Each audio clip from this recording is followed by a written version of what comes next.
안녕하세요. 2023년에는 많은 변화가 있을 것 같습니다. 그중에서도 부동산 관련된 다양한 규제 완화, 최근에 신문 지상을 통해서 많은 뉴스들을 좀 확인하고 계실 텐데, 올해 어떤 제도들이 달라지게 될 것인지 몇 가지로 좀 언급해 보려고 하는데요.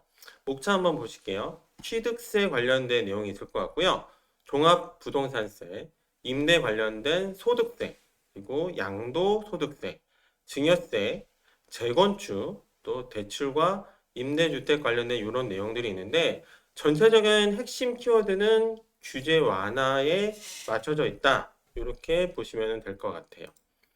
그리고 첫 번째로 취득세 관련된 내용을 한번 볼게요. 그 자금무시로 보면 취득세 중과 완화 시행 시기가 2022년 12월 21일로 되어 있습니다. 상금 지급일이 12월 21일분부터 적용한다고 나와 있고 아직 국회 입법이 안 됐지만 2023년 상반기 개정안에 국회 입법 시에 소급 적용을 할 예정이라고 하니까 그러면 이제 취득세가 완화가 되겠구나 이렇게 이해를 하시면 좋을 것 같아요.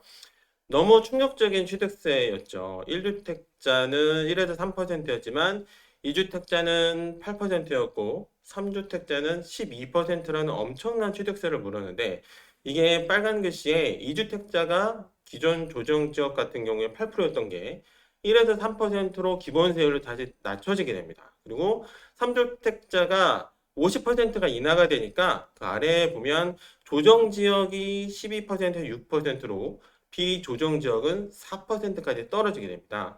법인과 4주택자 이상은 또 역시나 6%로 낮아지게 되니까 뭘 취득하기 위해서 어떤 부동산을 취득하기 위해서 물어야 되는 취득세가 상당히 완화가 된다. 그러면 좋은 소식이겠구나 이렇게 보실 수가 있을 것 같고요. 또 분양아파트 임대사업자 취득세 감면, 임대사업자 아파트가 더 부활이 되는 거죠. 아래에 보면 취득세 과세 표준이 이제 실거래가로 변경이 되는데 2023년 1월 1일부터는 유상 취득과 원시 취득 같은 경우에 실제 취득한 가액에 따라 취득세를 납부를 하게 됩니다. 그 전에는 부동산을 취득한 경우 신고가액이나 시가 표준액 중 더 높은 금액으로 과세 표준을 잡았었는데 이제는 통일된다는 거 참고로 아셔야 될 것 같아요. 취득세 관련된 내용은 그렇고 가장 많은 분들이 충격을 받았던 이제 세금이 뭘까요? 종합부동산세가 되겠죠. 참 많이 힘드셨던 분들이 많은데 이제 2022년이죠. 11월에 기획재정부에서 종합부동산세는 정부 안으로 정상화가 되어야 됩니다. 이런 보도 자료가 있었어요.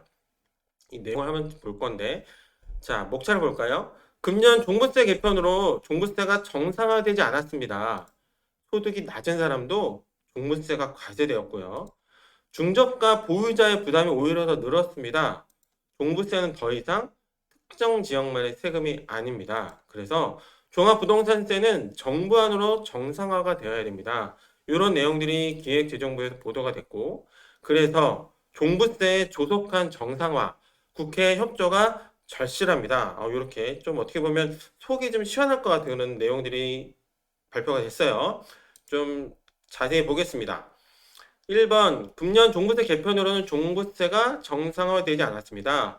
소득이 낮은 사람도 종부세가 과세됐다고 합니다. 종부세가 과세되는 1주택자의 상당수가 저소득층이라는 거죠. 오른쪽 표랑 같이 보시면 소득 5천만 원 이하, 1천만 원에서 5천만 원 이하의 소득 수준에 갖고 계신 분들이 전체의 종부세 내는 비율 중에 52% 정도가 된다는 것은 정말 많은 분들이 종부세를 안 내다가 내시게 됐구나. 이거는 뭔가 좀 바로잡을 필요가 있지 않을까. 이렇게 좀 내용을 보셔야 될 것 같고요. 중저가 보유자의 부담이 오히려 늘었다. 이것도 좀 바로잡아야 되겠죠. 공정시장 가액 비율 인하에도 불구하고 상당수 납세자의 고지세액이 21년 대비 증가했다. 와, 많은 분들이 세금을 내시게 됐다는 거고요. 2022년 종부세 고지세액이 21년보다 증가한 납세자가 47만 명 이상이 된다고 합니다. 이게 증가한 수준이 전체 납세자의 38.7%니까 정말 많은 분들이 억소리가 나게 곡소리가 났던 그런 종부세였습니다. 공정시장 가액 비율 인하 효과보다 여기서 좀 중요한 게 공시가격 상승 효과가 더 크게 나타났다. 이거는 그렇다면 실제로 감세 효과를 주려면 공정시장 가액 비율을 손대는 것보다 공시가격이 더 문제였겠구나. 이렇게 좀 생각하셔야 될 것 같고요. 공시가격이 급등하는 경우 상대적으로 주택 공시가격이 낮은 구간에서는 과세 표준이 오히려 증가한 요 내용을 보시면 될 것 같아요. 표를 볼까요? 공시가격 상승률을 똑같이 봤을 때 2021년에 12억짜리, 15억짜리, 20억짜리 집을 17.2%가 올랐다고 보면요. 12억은 14억이 되고 15억은 17억 6천이 되고 20억은 23억 4천이 됩니다. 근데 오른쪽에 표를 보시면 증감률이거든요. 작은 금액일수록 조금만 소폭 올라도 상승폭이 확실히 커지게 되죠. 증감률만 놓고 봤을 때 12억 이하 되는 주택들이 95.8% 거의 2배 가까이 과세 표준이 늘어났다는 것은 세금의 부담도 확실히 늘어났겠구나. 이렇게 체감을 하셔야 되니까 그래서 기획재정부에서 이거는 손볼 필요가 있다. 이렇게 말씀을 드리게 되는 거고요. 자, 그러면 아시는 분들은 아시겠지만 공정시장 가액 비율은 뭐냐? 여기에 그래서 표를 보고 저희가 좀 풀어봤습니다. 세금을 부과하는 기준이 되는 과세표준 과표에 적용하는 공시가격 비율을 말한다. 2009년에 도입이 됐대요. 보유세 세율을 인하하려고 처음 도입했다. 아, 세금을 좀 깎아주기 위해서 그냥 과세표준에다가 세율을 곱하는 것이 아니라 대신에 과세표준 대신에 공정시장 가액 비율을 또 한 번 곱했구나. 이렇게 예를 들어 볼게요. 공시가격이 100만 원이라고 가정을 해봤을 때 세율이 10%입니다. 그러면 세금은 얼마일까요? 100만 원에다가 세율 10%를 곱하면 10만 원.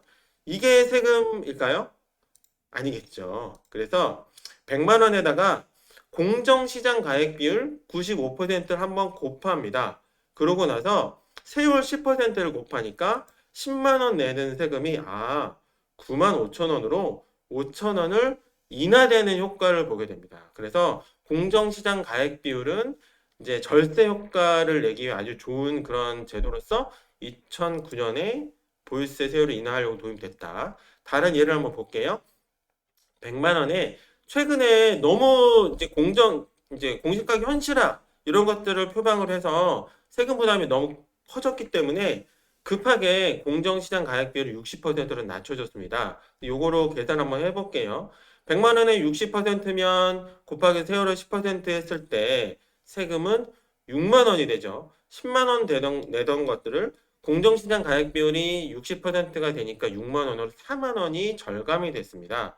그런데 공시가격이 올랐거든요.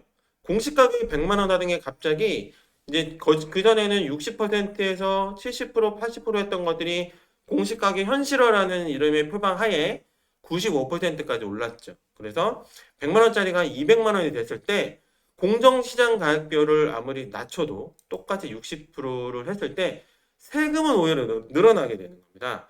세금이 12만 원, 그 전에 내던 10만 원 세금보다 더 늘어나기 때문에 이거는 손볼 필요가 있겠구나. 그래서 공정시장 가액 비율보다 공시가격이 더 문제가 되고 이런 것들도 손볼 필요가 있었다. 이렇게 염두에 두시면 좋을 것 같아요. 또 다른 내용 볼게요.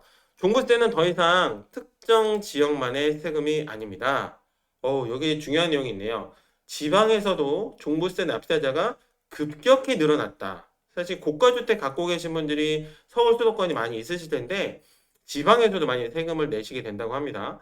2022년 고지세액이 증가하거나 신규로 과세 대상에 편입된 납세자 비중이 높은 지역이 인천, 부산, 경기, 대전, 세종 이렇게 순으로 해서 상당히 많은 지방에 있는 분들이 세금을 많이 내시게 됐다는 거예요.